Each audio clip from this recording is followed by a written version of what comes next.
Hello and welcome to the complete Doctor Who review. In this first part we go back to 1963 and the very first episode or story, An Unearthly Child. Before we begin, I should say of course that this video will contain spoilers of this 50 odd year old story, so if you've not seen it before and want to be surprised, go and watch it first. The story first aired from November 1963 and was in 4 parts. The story opens with 2 teachers in a secondary school in Britain, Coal Hill Secondary School, discussing one of their pupils, Susan Foreman. The 2 teachers are concerned that her behaviour is slightly odd. She seems to have very good knowledge in some areas and odd gaps in areas which you would expect a teenager to be familiar with. Miss Wright, one of the 2 teachers, the history teacher, says that she tried to visit the child's grandfather at home but found the registered address was actually just a scrapyard. They decide amongst themselves, or between themselves, that they should follow the girl home and try and solve the mystery of where she lived and a domestic situation. So they set out in their car, arriving at the address before Susan makes it home. Seeing her enter the scrapyard, they follow her in, but she's nowhere to be seen. Looking around, they find a police telephone box in one corner of the yard and comment that it seems an unusual place for it to be, as these should be out on the street where they can be used by the public and police in emergencies. As they're looking around, an old man enters the yard and hears them stumbling around. When challenged, they say that they're teachers of Susan Foreman and are just concerned that they saw her come into the yard and hadn't seen her go out. The old man was rather brusque and sort of says, "Go away, what are you doing in my yard, what's it got to do with you? It's obviously no young ladies around here." At somewhere around this point, Susan, hearing her grandfather start to open the door, calls out to him and opens the door herself, and the teachers push their way in to discover a futuristic control room, which we know to be the TARDIS, of course. The Doctor follows the 2 teachers in, closes the doors, and after some brief discussion about the situation, sets the TARDIS in motion, effectively kidnapping the 2 teachers. In the next episode, they find themselves in a desolate desert sort of environment, which the Doctor can't identify because he hasn't got the right readings to identify their location or age. So they leave while the Doctor goes off to take some samples and light his pipe, which I don't think we ever see again. And in true nature of these series, they separate into 2 groups, and one group is immediately captured, in this case the Doctor. Cutting away now to the other parties in this story, we find it's a group of prehistoric people living in approaching ice age, so basically cavemen, where there's an internal conflict between the would-be leader or assumed leader of their group, Cal, Zar I should say, whose father had been the fire maker but unfortunately was killed before he could pass on the secret to his son. The other contender for leadership is Cal, an outsider who'd been taken into the group, who had good hunting skills and had little time for this fire maker chap, particularly as he couldn't make fire. So it is of course Cal who captures the Doctor and brings him back, convinced that he can make fire since he saw him making fire from his fingertips, which of course was the Doctor's matches as he lit his pipe and blew smoke from his mouth, so he must have the power to make fire. Unfortunately, when asked to do so, the Doctor finds he's dropped his matches in the struggle.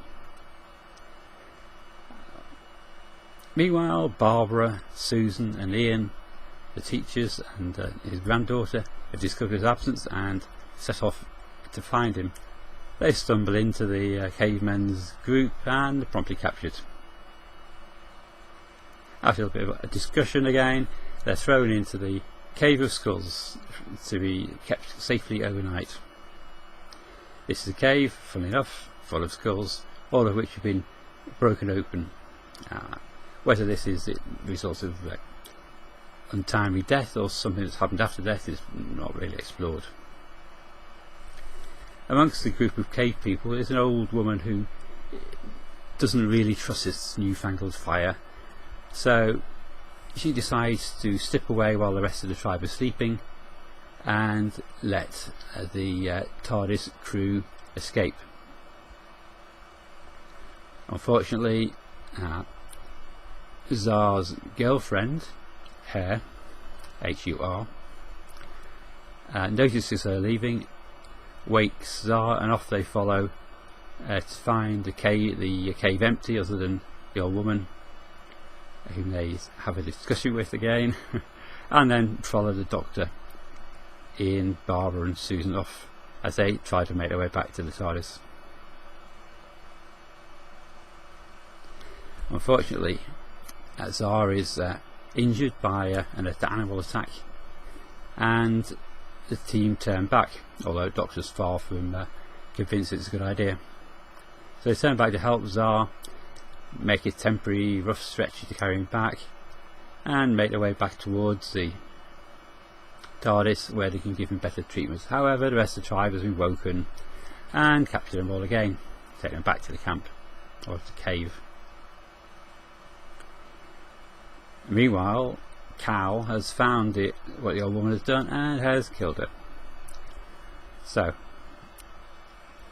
naturally, the TARDIS team are accused of being the killers of the old woman, but the Doctor, through a bit of psychology, persuades Cal to show his own knife, which has the blood, and that the knife that Zar was carrying didn't have blood. So there we are, case proven. And Cal is driven out of the camp by the united actions of the people throwing stones at him, thereby proving that joint action can be more powerful than individual strength. Lesson learnt. Once again confined to the Cave of Skulls, so much gratitude. Ian manages to remember how to make fire, and using a fire bow starts a fire, passes on the secret to to Zar. I always get these names mixed up. To Zar, who then everyone's happy, but they're still going to be kept in the cave and become part of the tribe, which is not exactly what they had in mind.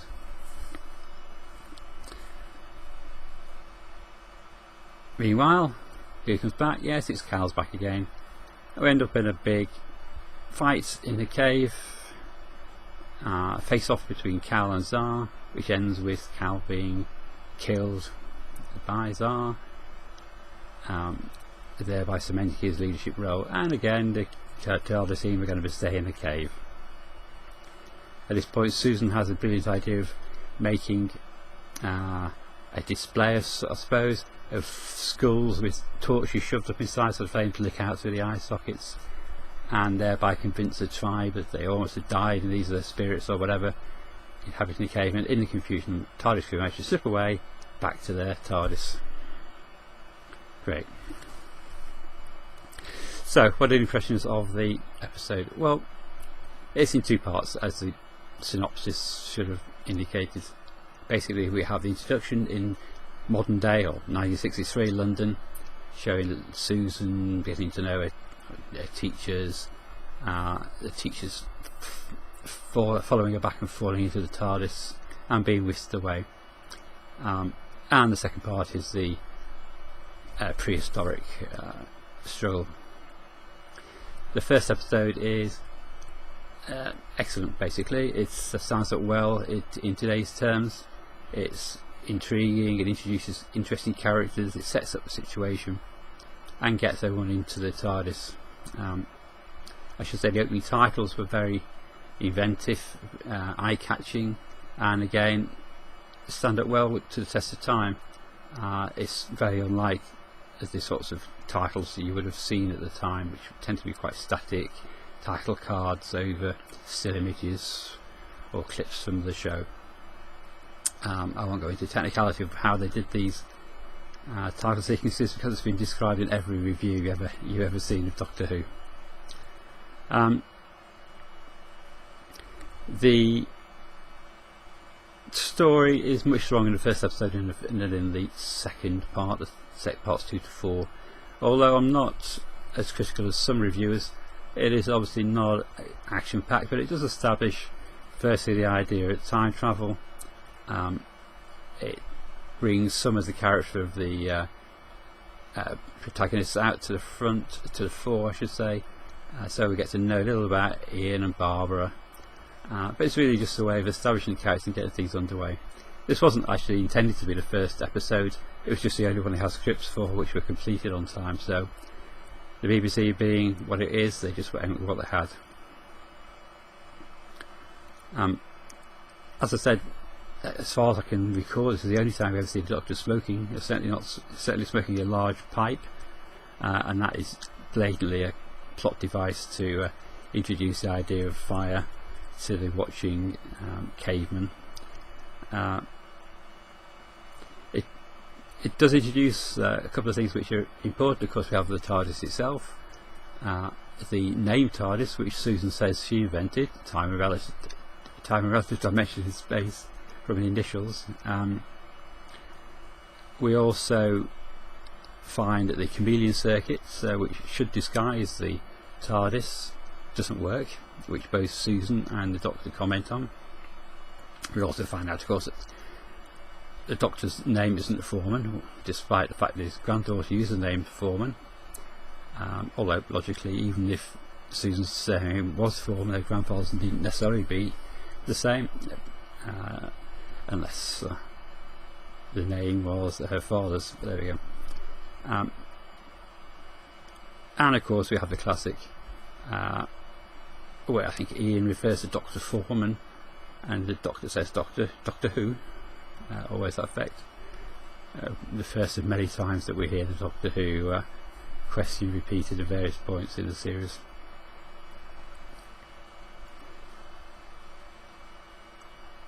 The Doctor acts pretty rashly, I think, in suddenly deciding to kidnap these two teachers, and it's not really explained very clearly why. He says, oh, we can't let them go because they're bound to tell people and will be found out. Well, if that were the case, why not let them go? Just go yourself. Who cares if people find out about you after you've gone? Susan wants to say in the 20th century, but they've moved on before. As I said, they've had previous adventures in other times and places before the series starts, so one more move, why not?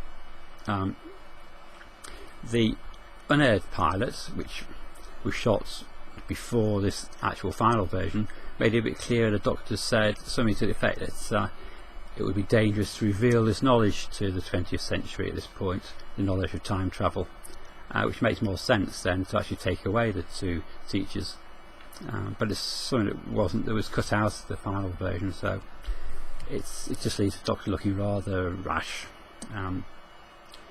There's also the question of why it had such a violent effect of the first dematerialisation. Both Ian and Barbara are knocked basically unconscious. The Doctor and Susan are obviously quite stressed by the transit, which is something we don't see in future journeys, so you could speculate perhaps that the Doctor wasn't prepared, the settings weren't right, the machine wasn't running right, which is hardly so new for the TARDIS. So I don't know, it could just be, of course, that they hadn't decided what the travel would be like, but it must be swiftly decided. You couldn't have this falling out unconscious every time they moved. Anyway, you can create explanations in universe, and I guess basically you would just have to say, well, it was all very hurried. The TARDIS was obviously not well prepared. The Doctor wasn't planning to go anywhere. They'd been there for months. I think they said 6 months they'd been in London, which is an unusually long time to stay anywhere. And well, they just panicked and off they went, and things didn't quite work out. Overall, yeah, I like this. I like this first story. It went pretty well. The second part wasn't as strong as the first, but it did its job.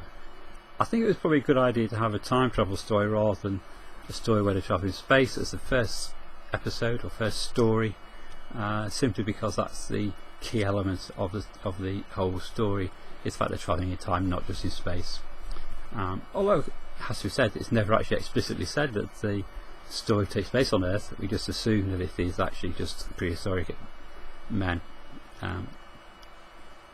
Some things which aren't mentioned, but we should have to sort of make assumptions about, is why is everybody speak English, and British English for that?